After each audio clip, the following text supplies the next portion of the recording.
Lesson number 22 आम्ही खरेदी करतो.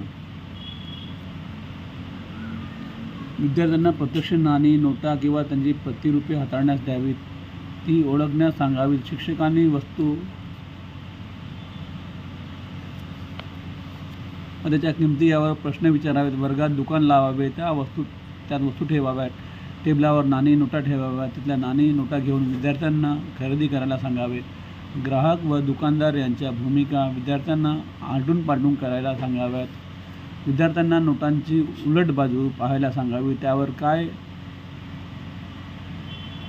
लिहिले आहे ते विचारावे. तोंडी काम. चित्र पहा, चित्रात काय काय दिसते ते सांगा. हे चित्र आहे, चित्रामध्ये काय आहे?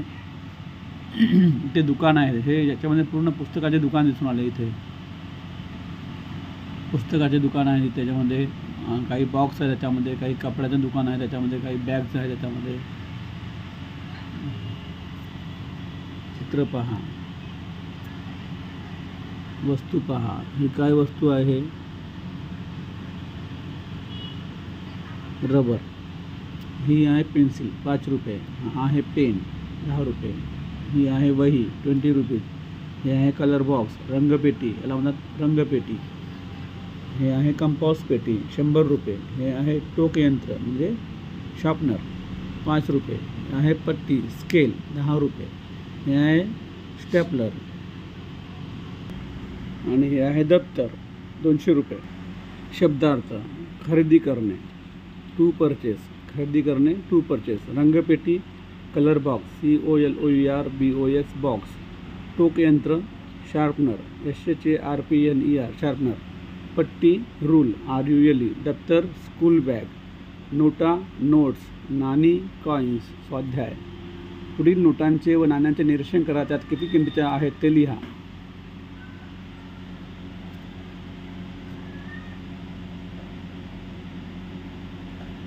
ही 5 रुपीज नोट. हे 5, इथे 5 लिहिलं आहे, 5 रुपीज नोट. इथे 10 लिहिलं आहे, 10 लिहिलं आहे, 10 रुपयाची नोट.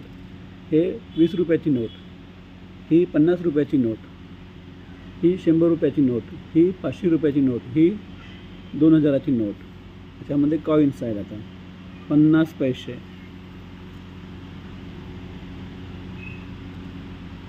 1 रुपया, 2 रुपया, 5 रुपया आणि 10 रुपया. अशा प्रकारे इथे कॉइन्स दिलेले आहेत.